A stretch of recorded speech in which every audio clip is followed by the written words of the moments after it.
And you look good in that Spider-Man suit, by the way. Yeah. It was that whole crawling up the wall thing, though. That was tough. I don't know how you did that.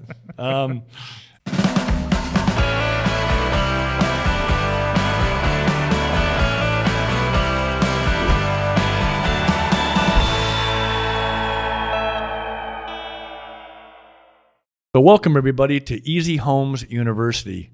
In this episode, we're going to be talking about Mobile Home Investing 102, and we're going to be talking about the different kind of investments that you can make in the mobile home world. And we're going to be covering 5 different points and different topics here. So the first one is notes. And this is how we got started, right, Dan? So Right. what do you want to share a little bit about some of the pros that are about notes? Well, the pros of notes are you get passive income. You get monthly cash flow, and that's a great thing to have. You know, you kind of do the deal, and then it just starts producing you monthly cash flow month after month after month. And that's a great, and then you add another investment, you do the same thing, and now you just increase your monthly cash flow.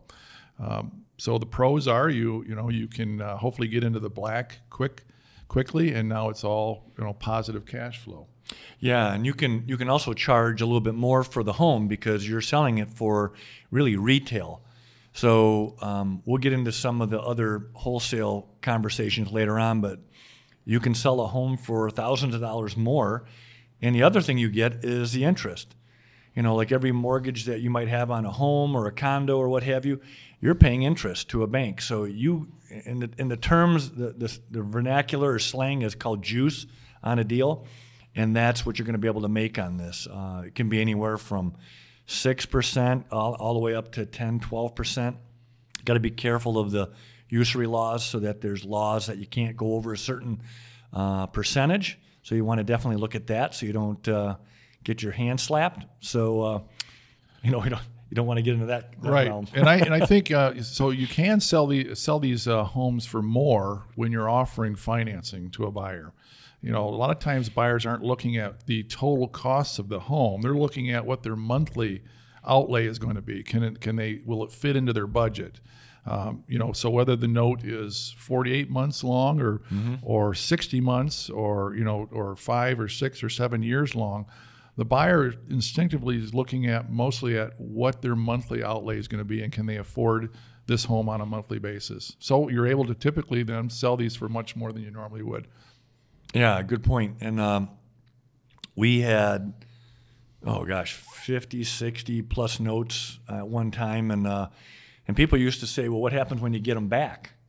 And I used to chuckle and say, well, you got another opportunity to clean them up, sell them again, make another down payment, and have another 4, 5, 6 years of streams of income. So it is sometimes the gift that keeps on giving, right? Correct. When you get them back. And I think one of our homes we sold 6 or 7 times, and it had if you were to add up all the revenue that we gained on that $4,000 or $5,000 investment, I mean, it was probably 40, 50 grand on a small investment. That's a heck of a return over the years.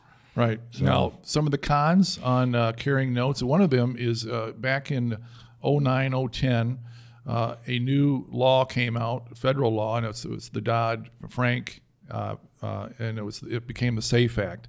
So now to originate a mortgage, even on chattel type of notes like these, there has to be somebody who's SAFE Act certified. There are people around that can help you with that part of it, but that has become kind of a con in the business. The other one I see is, you can have people default on you, and in some cases you can get the home back and just start all over again. But it can be a little bit of a stressful type of headache situation, and that's probably one of the reasons why we started going into the flip business. So number 2 of the 5 is number 2 is rental and lease options. So for people that are investing in this is a good opportunity because number 1, with a rental, you don't even need a license.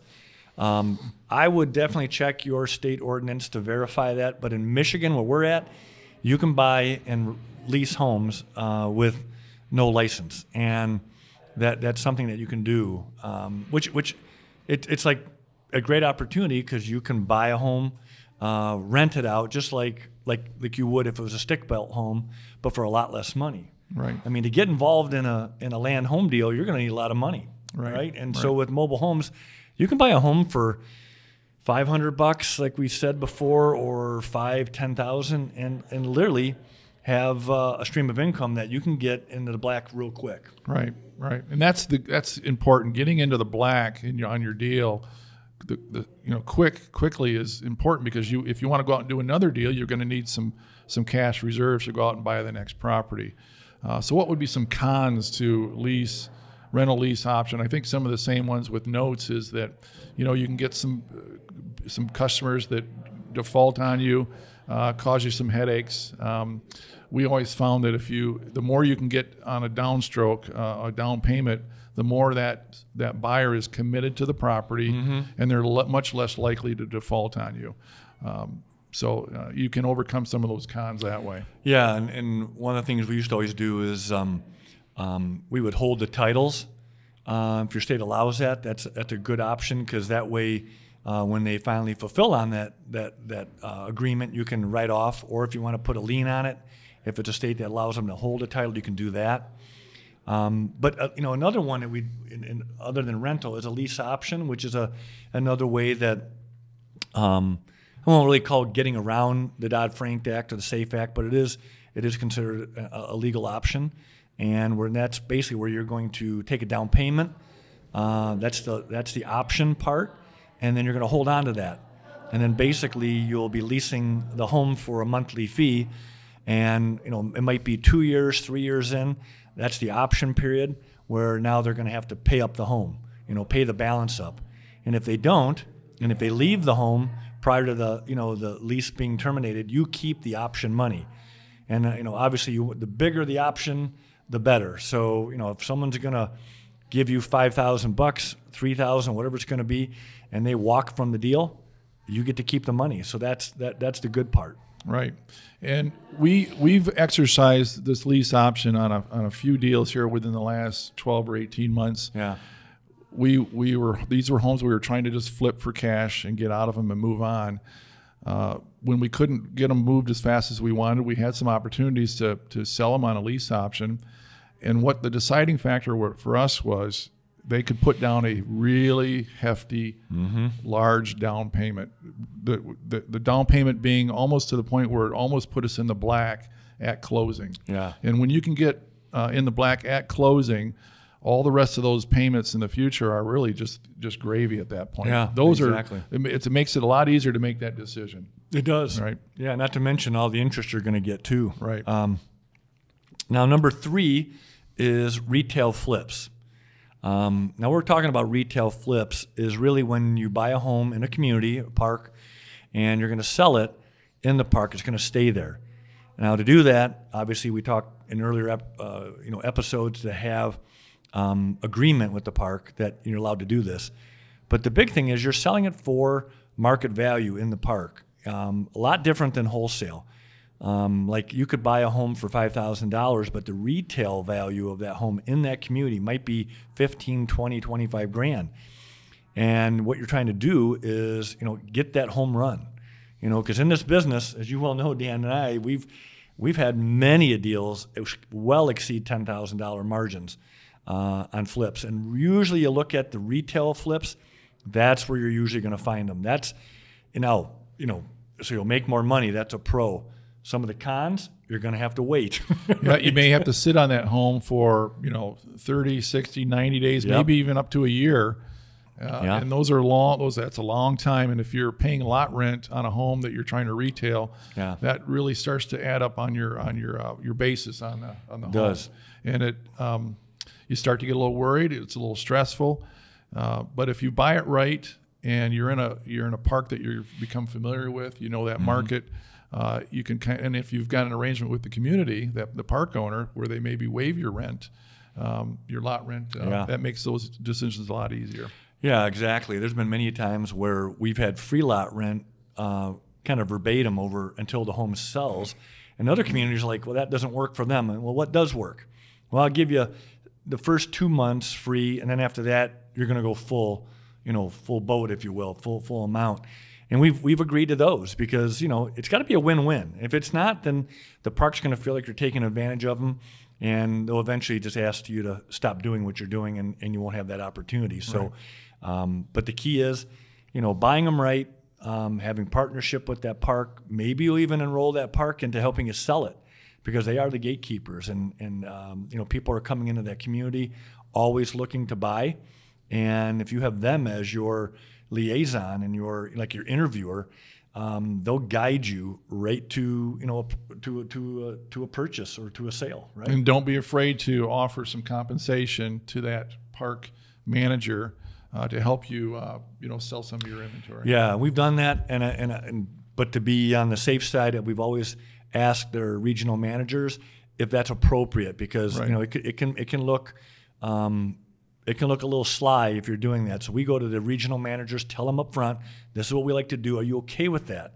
And if they say yes, you can do it. If you don't do it. You just honor your word. So we have one community that they can't take cash or compensations, but they suggested we donate to some of their parties for their community residents. So that was one of the last things we during this last year in 2018, they requested a couple of bikes to be brought up for kids. They're going to give them away for a boy and a girl at several communities. So we partnered with them along with other people that do business with them, like concrete people and haulers, mobile home haulers, and we just donated some bikes as a contribution. Or, they had a Halloween party. We had a Spider-Man showed up and was taking pictures with the kids, and that just went over like magnificent. I mean, who doesn't like Spider-Man? Right. But talk about creating a really long-lasting relationship with that park and that park ownership. Yeah. We couldn't give direct compensation to the manager for helping us sell some of our inventory. But we actually contributed to their community and to their residents in a really cool and special way. Yeah, and you look good in that Spider-Man suit, by the way. Yeah. It was that whole crawling up the wall thing, though. That was tough. Yeah, I don't know how you did that. Anyway, number 4 is Wholesale Flips, and this is really our bread and butter. We've done all these, by the way. Every one of these 5, Dan and I have done in quantity, but we've really kind of rested in our wholesale flip. So why don't you share a little bit, Dan, about what we do there? We kind of fell into wholesale flip methodology by accident. We were in the retail flip business, note creating business, and we were looking for homes. This was probably 10 years ago, and we were looking on sites like Green Tree's foreclosure repo lists, and we discovered there were lots of buyers like us that were trying to buy these repo homes, and I also noticed that there were we had communicate or contact information. Mm-hmm. So we just sort of did a test one day where we bought a home. We sort of tested it out to that 300 plus contact list, and it was an overwhelming response. People wanted to buy this mobile home from us. And who are these people? Well, these are other investors. And that was sort of the discovery of our wholesale flip business. And it's just grown from there. So we did maybe a few that year, and now we're doing 100, 150 a year. Yeah. Wholesale type flipping. And it's lucrative. It's quick. It's quick. It's exciting. But I guess the con to it is that you've got to keep refilling your pipeline of inventory. That's right. But we've had to develop ways to keep that pipeline full. But it's become our bread and butter. It has, and one of the other cons is that you're not getting the retail margin. Like we talked in the retail flip, and number 3 is you can get greater profitability. But if you do wholesale, you're gonna sacrifice a pretty good percentage of that. Not awful, but you might sacrifice a $5,000 to $6,000 windfall if you did it on a retail. If you do a quick flip, you could get that money quicker, but it's going to take you're going to get a little haircut there. Right. But right. The old saying, "Money now is worth more than money later," is something that we've both agreed on, and but we do both. We do Yeah. retail and wholesale. And we also have sort of become, I wouldn't say experts, but we know how to do long distance wholesale flips, and that'll be another episode coming up. And then our fifth item here is land home deals. We just did one here recently in Southern Illinois.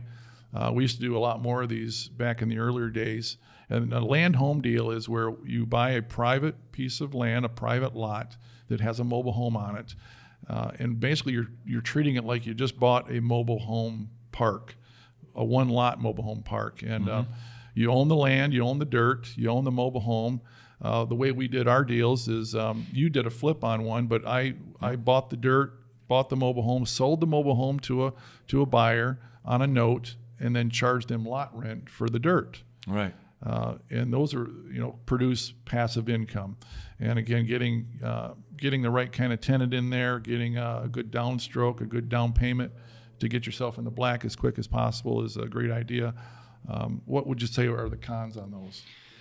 Well, usually it takes a little bit more money to buy a land home deal, typically. I mean, the one you bought in Illinois was a really, really amazing deal we bought. But at the same time, if you're buying land, real estate itself, which is the property that you're buying it on, that's usually where most of the value is. The mobile home only has X amount of value. It's the land. And sometimes, they might have, the home will have a title and the land will have the deed, and so sometimes you got to have those separated, or if you buy them, sometimes they're connected. So if you're selling it, sometimes you've got some more paperwork.